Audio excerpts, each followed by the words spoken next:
اور خان غازی کی وفات کے بعد سلطان مراد اول نے سلطنت عثمانیہ کے تیسرے سلطان کے طور پر عثمانی تخت سنبھالا۔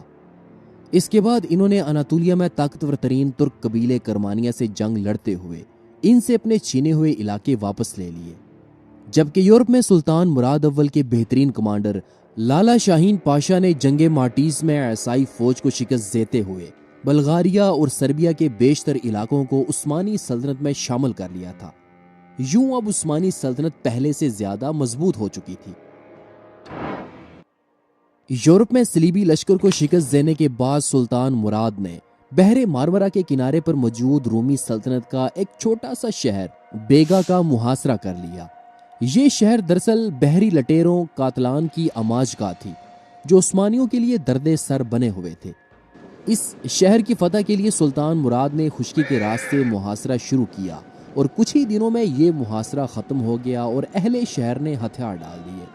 اس فتح کے بعد سلطان مراد اپنے لشکر کے ساتھ بورسا شہر چلے گئے، جہاں انہوں نے اس فتح کی خوشی میں ایک مسجد تعمیر کروائی۔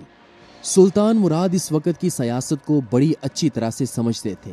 وہ جانتے تھے کہ یورپ میں موجود صلیبی ریاستیں ان ترکوں کو یورپ سے نکالنے کے لیے کسی بھی حد تک جا سکتی ہیں۔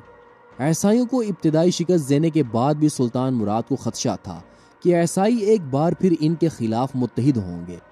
اس لیے سلطان مراد نے فیصلہ کیا کہ آئندہ اپنی سلطنت کو بجائے ایشیا کے وہ یورپ میں وسعت دینے کی کوشش کریں گے۔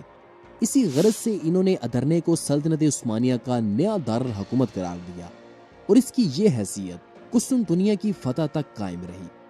جب سلطان مراد نے دارالحکومت کو یورپ میں منتقل کیا تو اس وقت ادرنے شہر کے چند 100 کلومیٹر کے فاصلے پر موجود ہمسائی بلغار ریاست کی حالت انتہائی نازک تھی، کیونکہ یہاں ایک سال پہلے یعنی کہ 1365 عیسوی میں بلغاری شہنشاہ ایوان الیگزینڈر کی موت کے بعد بلغاری سلطنت اس کے 4 بیٹوں کے درمیان تقسیم ہو کر ٹوٹ چکی تھی۔ اس کا سب سے بڑا بیٹا ایوان بلغاریہ کے مغربی حصے کا مالک بنا، جس کا مرکز ودین شہر تھا۔ اس کا چھوٹا بیٹا کارال سیسمان نیکوپولس، ترانو، صوفیا اور سلسٹریا سمیت جنوبی بلغاریہ کے حصوں کو کنٹرول کرتا تھا اور اس کا مرکز ترانوا شہر تھا۔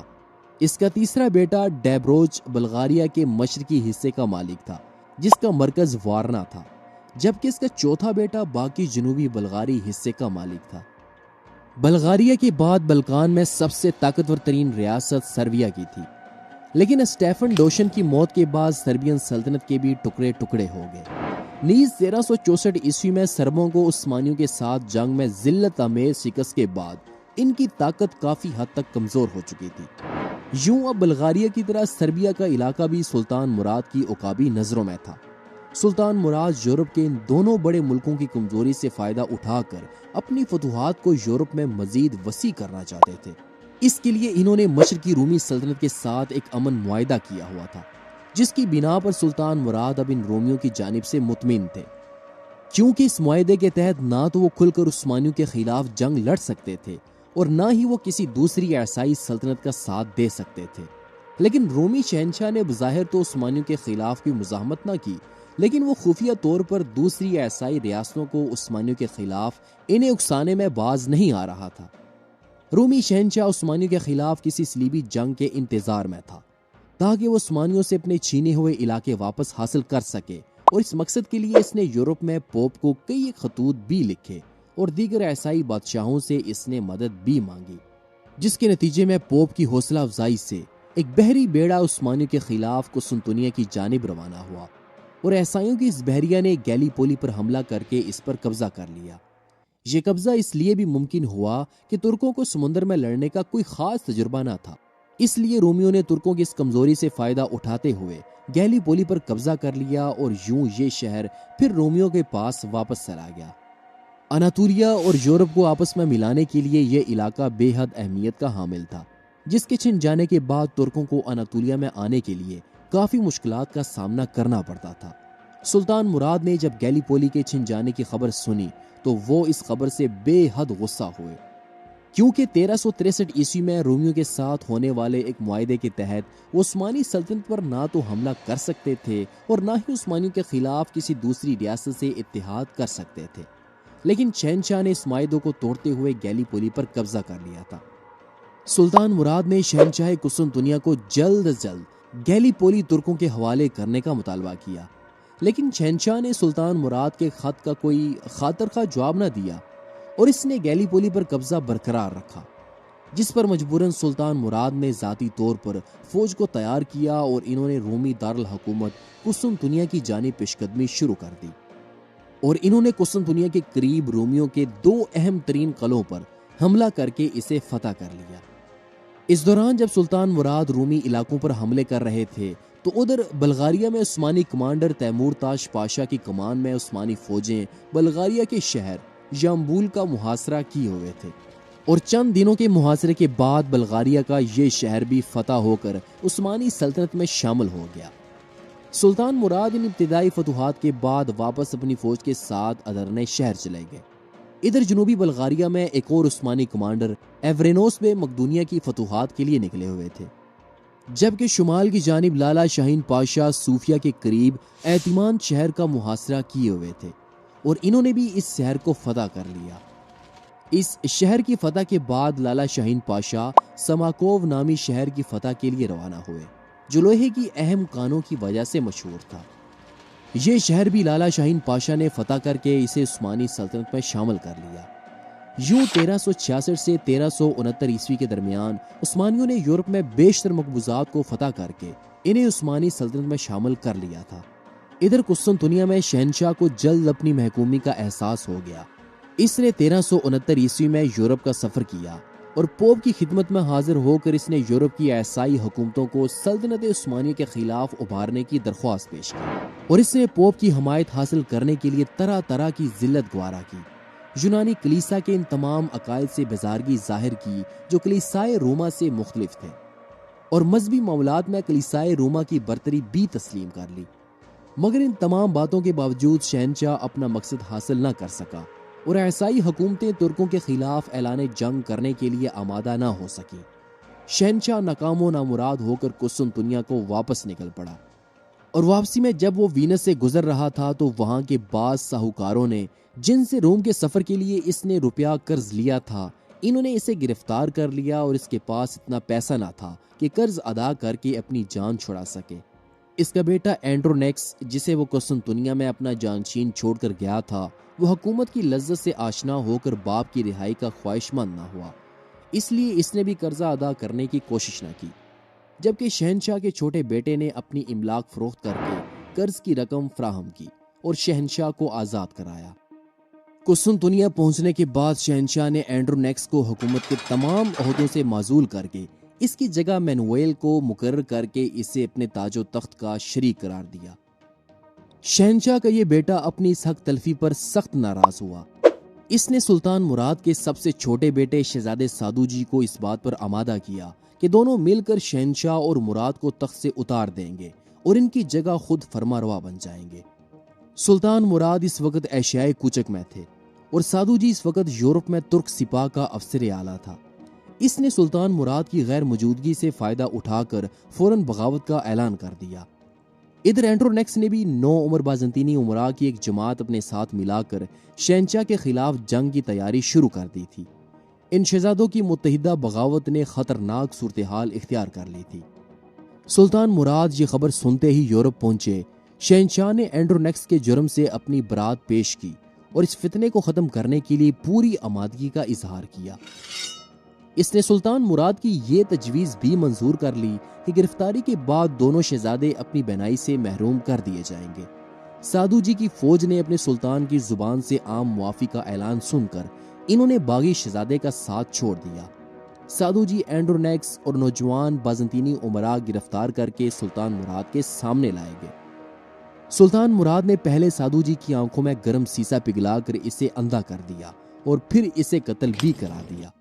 بازنطینی امراء دریائے ماٹیزا میں غرق کر دیے گئے۔ شہنشاہ نے حسب وعدہ اس کی آنکھوں میں بھی سیسا ڈلوا دیا۔ ان واقعات کا نتیجہ یہ ہوا کہ شہنشاہ کو ایک جدید معاہدہ کرنا پڑا، جس کی روح سے اس نے سلطنت عثمانیہ کی باج گزاری از-سر-نو تسلیم کی، عثمانی لشکر میں فوجی خدمت انجام دینے کا وعدہ کیا، اور ضمانت کے طور پر اپنے بیٹے مینویل کو اس نے سلطان مراد کی خدمت میں بھیج دیا۔ ادھر یورپ میں اگرچہ بلغاریہ نے جنگ ماٹیزا میں شرکت نہیں کی تھی، تاہم تھریس کی فتح اور عیسائیوں کی شکست نے ان کو بھی نہایت اہم خطرات میں مبتلا کر دیا تھا۔ خصوصاً ادرنے اور فلپوپولس پر قبضہ ہو جانے کے بعد بلغاریہ اور مقدونیہ کی راہ عثمانی ترکوں کے لیے کھل چکی تھی۔ اس لیے سلطان مراد کو شروع میں تو ان کی متحدہ طاقت سے مقابلہ پیش نہیں آیا تھا، لیکن جب 768 ہجری بمطابق 1366 عیسوی اور 771 ہجری بمطابق 1369 عیسوی کے درمیان جب عثمانی فوجیں بلغاریہ میں بڑھتی چلی گئیں اور انہوں نے کوہ روڈوب تک وادی مارٹیزا پر قبضہ کر لیا، تو سرویا اب تک بلغاریہ کا شریک نہ تھا۔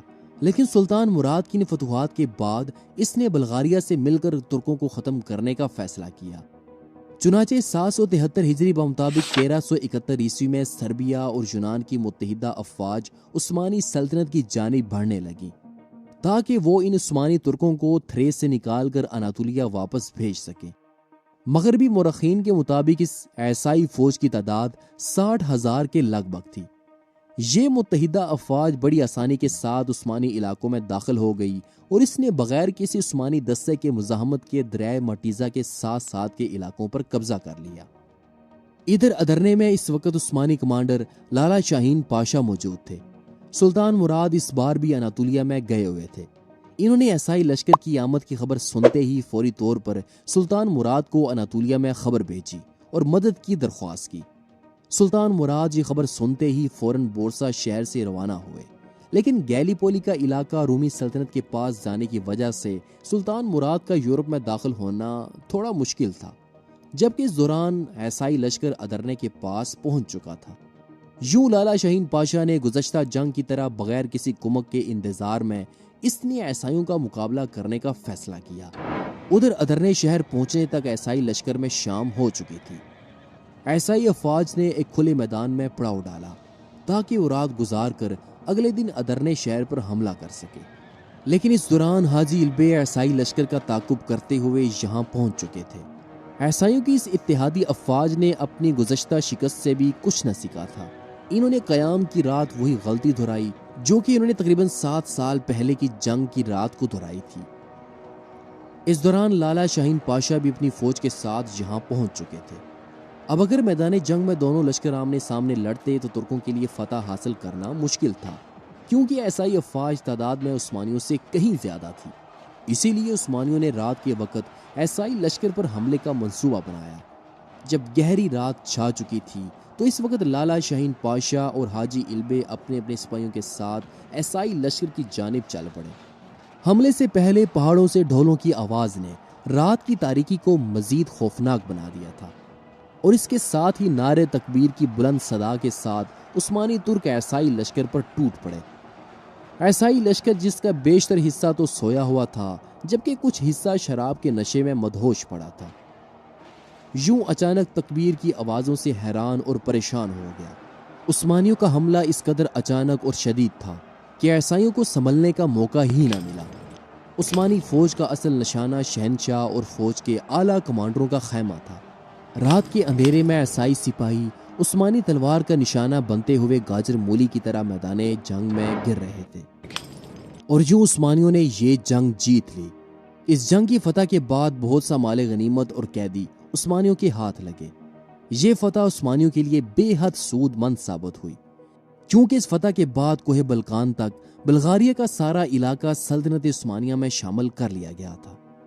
دوسرے سال لالا شاہین پاشا اور عثمانی فوج کے دوسرے مشہور جنرل ایفرینوس بے نے مقدونیہ پر حملہ کیا، جو سٹیفن ڈوشن کے زمانے سے سرویا کا ایک صوبہ تھا، اور کوالا ڈروما اور سریز کے شہروں کو فتح کرتے ہوئے دریائے درواڑ کو عبور کر کے انہوں نے قدیم سرویا، البانیا اور بوسنیا میں داخل ہو گئے۔